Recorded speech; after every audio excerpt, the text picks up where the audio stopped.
Praise be to God, there is no other God except God. In the previous Friday sermon, I presented to you mathematical proof that Alban Fejza is the clarifying messenger, mentioned in the Quran. But not all proof has to be mathematical. Verse 620 in the Quran says that those who were given the scripture recognize it as they recognize their own children. And we know that people don't need mathematics to recognize their own children. So this is an example of recognizing the truth without mathematics. They just know immediately that the image in front of them matches descriptively with the image of their child yesterday and the day before that and so on. So they extrapolate logically that the image in front of them must be their child. So if he or she looks like their child, talks like their child, eats like their child, and behaves like their child, then it must be their child. So similarly, if we have a sufficiently detailed description in the scripture about the clarifying messenger, to such an extent which logically excludes the possibility of anyone else fitting that description, then that is also a way to prove the messenger's identity.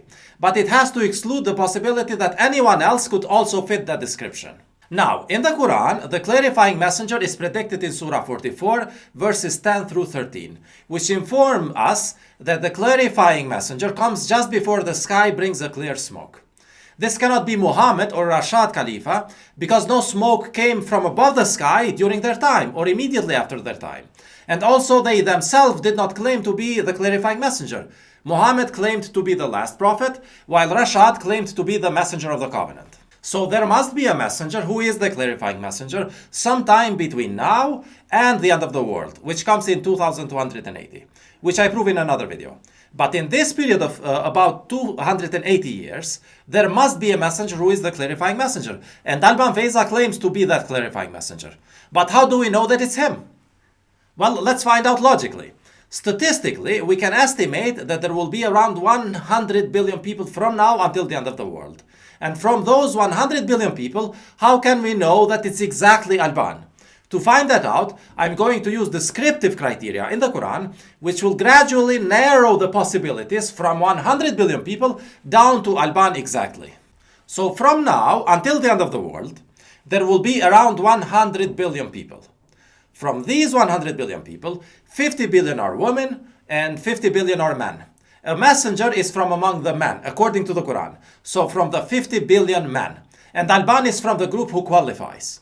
Now from these 50 billion men, 8 billion are with disabilities, while 42 billion are without disabilities. A messenger must be without disabilities. So only 42 billion people qualify so far. And Alban is still from the group who qualifies. Now from these 42 billion, only about 28% or 12 billion are financially independent. And the rest depend financially from others. And the messenger must be from the financially independent people. So only 12 billion people qualify so far. And Alban is still in the group who qualifies. From those 12 billion people, only about 4 billion are from the circumcised people, which implies some Abrahamic blood. And only those with some Abrahamic blood qualify. And Alban is still from the group who qualifies. And from those 4 billion, about 25% or 1 billion speak English. And I explained in another video why a messenger today must deliver the message in English. So far 1 billion people qualify. And Alban is still from those who qualify. Now from those 1 billion, only 10% of them, or 100 million, are people who strive without giving up. And I have been among the submitters for 19 years now, and I have seen 90% of them either quit, or revert back to their old ideas, or stop being active, or revert and come back, or pause and come back. And that's not a tough character. It was extremely tough, but when the going gets tough, the tough get going. And I have proven to be among those 10% who don't give up when it gets tough. So Alban is still in the group who qualifies, from that remaining group of 100 million people. Now from those 100 million, only 10% or 10 million are courageous. And messengers are chosen only from the courageous. And Alban is still from among those who qualify. And from those 10 million, only about 1 in 1,000 are among the strong believers who will go to high heaven, which I explained in another video. And Alban is still from among the 1 in 1,000 believers. So from 10 million people, 10,000 are from that group. And Alban is still from the group which qualifies. And from those 10,000 people, only 1 in about 100 are very intellectually smart. and the messenger must be very intellectually smart. And from those 10,000 people, only 100 are from those who are very intellectually smart. And Alban is still from the group who qualifies. And from among the people who, from now until the end of the world, only about 60% of people eventually end up married and with children. And messengers, except for the last messenger, are from among those who end up married and with children. And Alban is from this group. So from 100 remaining people in the group, 60 are from among this qualified group. And Alban is still in this qualified group. So from now until the end of the world, there are only 60 people who fulfill all the criteria of a messenger, which I mentioned so far. And also the mother of a messenger is always a believer. This is because, had she not been a believer, it would be impossible to know that the messenger is not a bastard born out of wedlock, or maybe he has a different name, but the disbelieving mother is hiding it, or changed it when he was a baby, and things like that. So the only way to know that the person was born in the place, time, and from those parents, and in the circumstances in which he claims, is to trust his mother. And that only works if his mother is a believer. So if a person claims to be a messenger, for example, and his mother is alive, and she is not from among those who believe him, then he is a fake messenger. The father of a messenger has to be a believer only if the messenger is destined to be a successfully accepted messenger. Otherwise, the father must be a disbeliever, so that the rejection of the messenger can be justified. A messenger is accepted as much as his father believes. And I give more details about this in other videos, but every messenger has a believing mother. So from the 60 qualified people so far, how many of them have believing mothers? Well, since only about 10% of people are believers, only about 10% of those 60 mothers will be believers. So only 6 believing mothers. So now from 60 people, we are left with only 6 people with believing mothers who qualify to be messengers. And Alban is still from among the group of people who qualify to be messengers. Now, messengers also have no disbelieving friends. And since most people are disbelievers, the probability of having no friends at all is a good approximation of having no disbelieving friends. Today in the US, for example, 33% of people do not have any close friends. And this keeps increasing. And the average from now until the end of the world will be about 50%. So from those 6 qualified people so far, only 3 of them have no disbelieving friends. So from now until the end of the world, only 3 people qualify to be messengers based on all the criteria for messengers which I mentioned. And Alban fits all those criteria. And therefore, he must be one of those 3 people. Now, since the Quran specifies only 3 messengers from now until the end of the world, Alban must be one of those 3 messengers. And being one of the 3 messengers, of course, automatically means that Alban is a messenger. And since Alban is a messenger, he does not lie when he tells us which messenger he is. So when he tells us that he is the clarifying messenger, that must be true. So it follows logically that Alban Fejza is the clarifying messenger. So to conclude, I proved to you logically, 1, that there must be a clarifying messenger from now until the end of the world. And 2, that from all the people from now until the end of the world, only Alban Fejza qualifies to be that clarifying messenger. And if you're a logical person who believes that the Quran is a book from God, and who has read the Quran enough to know what I'm talking about, then the logical proof which I showed you should be exactly enough for you to understand that Alban Fejza is the clarifying messenger predicted in the Quran. But this proof is enough for wise believers, because it's a logical proof. But for not so wise believers, who sometimes doubt their own logic, God presents additional signs. For example, I presented 80 mathematical signs in another video, but here let me continue with additional descriptive signs. Let's start with my name. As I told you in the last Friday sermon, my name Alban is found in the Quran. And this alone would not be much of a sign, because it's nothing out of the ordinary.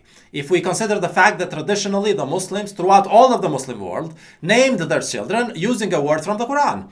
So almost all the boys in the Muslim world throughout centuries have names which are found in the Quran. For example, my great-grandfather, my grandfather, and my father, and all their brothers had Quranic names. That's nothing out of the ordinary. But when time came for my parents to name me and my siblings, they saw this as an old-fashioned tradition, having been influenced by nationalist, socialist, and communist ideology. So they decided to give us non-religious Albanian names to avoid us having anything to do with the Muslim tradition and the Quran. So they named me Alban to avoid me having an old-fashioned Quranic name. Little did they know that my name is found in the Quran anyway. And this makes it a descriptive sign. How many men in the world do you have whose parents intentionally tried not to give him a Quranic name, but it turned out to be in the Quran anyway? They planned, but God's plan prevailed. God had already written my name before he created the world and also put it in the Quran. So my name Alban is found in the Quran and it means the son. It comes from the root word bani, which means son, which also means son in the original Bible, in Hebrew and Aramaic, which made it possible for Jesus to predict my coming. In Luke chapter 17, from verse 22 to verse 30, it says, "Then he, Jesus, said to his disciples, 'The time is coming when you will long to see one of the days of the Son, Alban, of man, but you will not see it.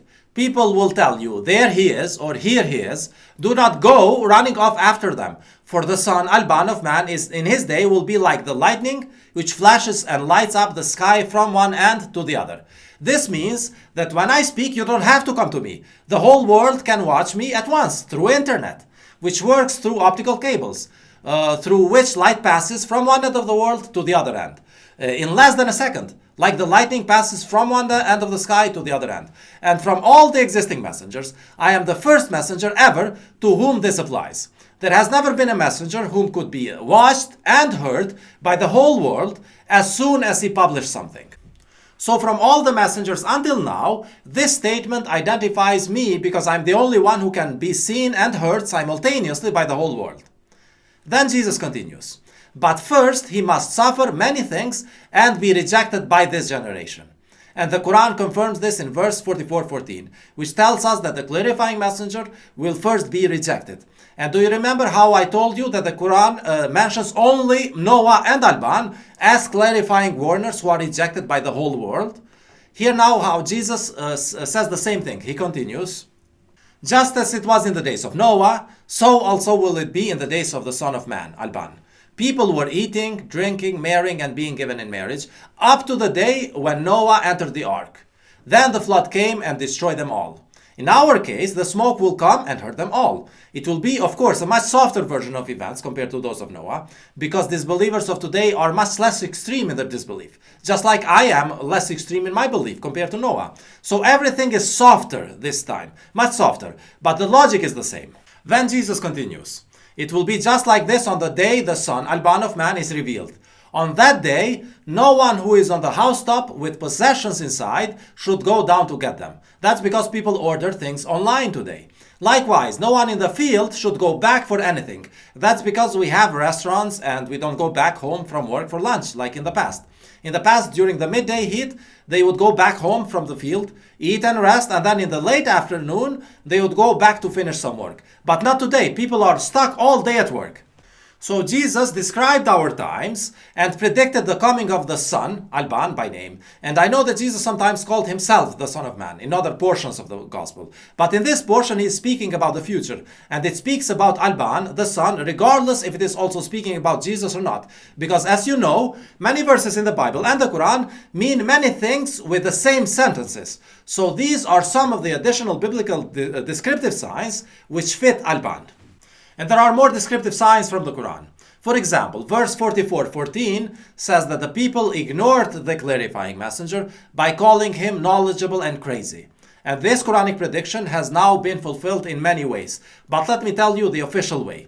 Here in my country, which is a predominantly Muslim country, the imams in official police reports about me have called me crazy. While the police officials, when they interviewed me, I heard them telling each other, he seems like an educated and knowledgeable person, but the imams called him crazy. So officially, in documented reports, the religious authorities think I'm crazy, while the state authorities think that I'm knowledgeable or educated. And I will give you the details in another video, God willing. But the description which the Quran gives about the clarifying messenger fits Alban. Now here is another descriptive sign. Verse 1587 informs us that the clarifying messenger is given 7 pairs and the Great Quran, or the Great Reading. Now the 7 pairs are the 14 Quranic letters with secret meanings, and no one knew their meaning from the humans, not even Muhammad, until God revealed their meaning, what they really mean, linguistically, through Alban Fejza. So Alban was given the meanings of the 7 pairs and how to read them, the reading, the Quran.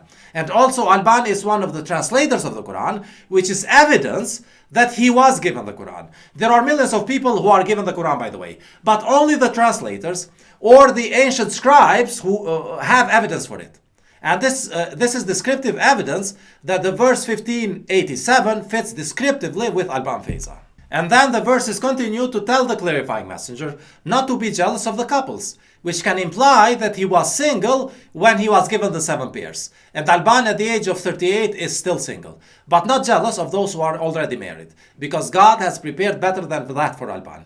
And then the next verse orders Alban to say, I am the clarifying warner, which fits again because since Alban warned the people about the smoke, that makes Alban a warner. So this descriptively fits Alban again. And then the next verse says, we will deal with the dividers, which is exactly what happened when Alban was chosen a messenger. The submitters on that same year disputed and divided with each other, and Alban was a witness of that in UK. And the half-submitters around the world and in UK still continue to stay divided while Alban finishes his duty as a messenger.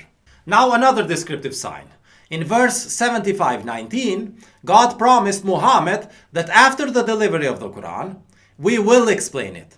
And from the time when the Quran was fully revealed until the end of the world, God did not bless any human being with the ability to explain the whole Quran and all the meanings of the Quran, except for Alban.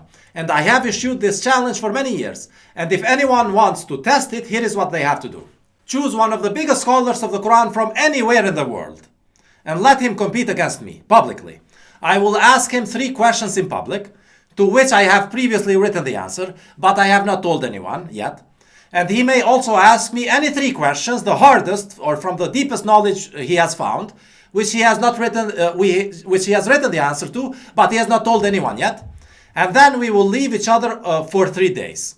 During those 3 days, he may ask anyone in the world to help him with the answer. And I want to be left alone for 3 days. And after 3 days, he would have not found the answer to any of my 3 questions. And I would have found the answer to all his 3 questions. But he has to be one of the biggest Quranic scholars of the world, who has access to other scholars of the world. Otherwise, if I defeat a weak scholar, by God's leave, it's not going to prove anything, since people can always say that there is a better scholar somewhere against whom you would not be able to win. So this challenge serves as evidence only if the person is one of the biggest scholars who has access to other big scholars. Alternatively, the evidence is in my videos, where you can see that there are hundreds of things which I explain which people never knew before. Now another descriptive sign. Verse 29:50 says that the disbelievers asked the clarifying warner to bring a miracle to them. And this is exactly what disbelievers have told Alban many times. And those who have been witnesses from the early days know that Alban has been challenged by the disbelievers to bring a miracle to them. And the response of Alban, and what the next verse says, is that what is in the book is enough. Meaning that there is no need for new miracles, since the descriptions of the verses in the Quran are enough. And also the mathematical proof, which is again already within the Quran itself, is sufficient. Now another descriptive sign. Verses 9 and 10 in Surah 46 mention the clarifying warner, and then it mentions that they say that what the clarifying warner delivered as a message is similar to what one of the children of Israel saw or witnessed. And that person from the children of Israel is John, the disciple of Jesus. He went to the Greek island of Patmos, and there he saw all the end times in a vision, which he then wrote with his own words and called them the book of Revelation, the last book of the Bible. However, his vision was described mostly with symbolical words, because he did not have all the vocabulary to describe future things, what he saw about the end times. And therefore, it does not tell us in concrete detail what will happen, as we see things from earth. And Alban delivers the same message from the earthly perspective in complete clarity without any symbolism. In the video The End Times, similar to John, Alban tells all the future events of the end times, but now in clear form. So again, the description in this verse fits Alban. Now another descriptive sign. Alban predicted the smoke to come in 2052. And the disbelievers thought that that is too far away for them to use it as evidence to make a decision whether they should believe or not. So they challenged Alban to predict another retribution which will come earlier, so that they can believe, because their logic was that they want to see the retribution first and then believe. But the Quran in verse 44:13 says the opposite. It says that after the retribution comes, their belief about it is useless. Actually, their logic would be correct if it was a scientific experiment with rats, where rats would get hurt to find out the truth.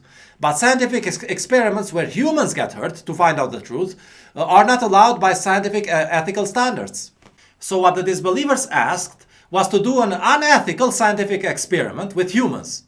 But anyway, this case where disbelievers challenge Alban with an unethical reverse logic is predicted in the Arabic Quran, which says that they told the clarifying warner to bring the retribution at an earlier time so that they can make a decision about his messengership.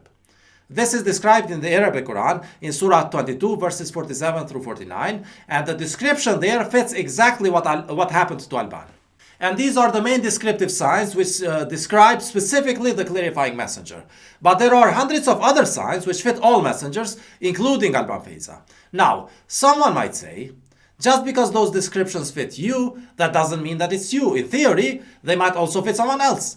Well, first of all, it is impossible that someone fits all those descriptions. But let's say that you don't know the whole Quran and you are aware of only half of the descriptions.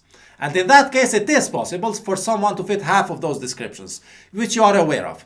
In that case, if you don't know the whole Quran enough, it could be that someone else fits all the descriptions which you know.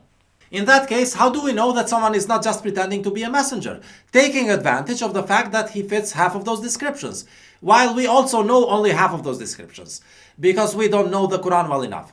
God gives us the answer to this, but first let me answer it with an example. Let's imagine that the Quran predicts and describes the US presidents. It actually does not, because they are irrelevant, but let's imagine that it did. Let's say that it wrote that a president will come in the United States who will be born in an island of the United States, dark-skinned, skinny and tall, big ears, nice smile, handsome, and from the Democratic Party. Now, there is only one president who fits all these descriptions, Barack Obama. Now, someone might ask, how do we know that someone else is not pretending to be that president? This other guy, for example. This other guy who fits some of those descriptions can actually fool an old lady in some other country who knows only about the appearance of Barack Obama, but not much about the US politics. But for anyone who is a devoted Democrat and a citizen of the United States, it's impossible to fool them, because they will notice the difference as soon as they hear the message of those two guys. This other guy from Indonesia can never give speeches like Barack Obama, which address the concerns and the ideals of the Democrats of the United States. His message will not fit. They would immediately notice that Barack Obama speaks a message of democratic ideals, while this other guy is not even a Democrat from the United States. So even if some guy wants to take advantage of half of the Quranic descriptions and pretends to be the US president, he can only fool those who are not true Democrats from the United States.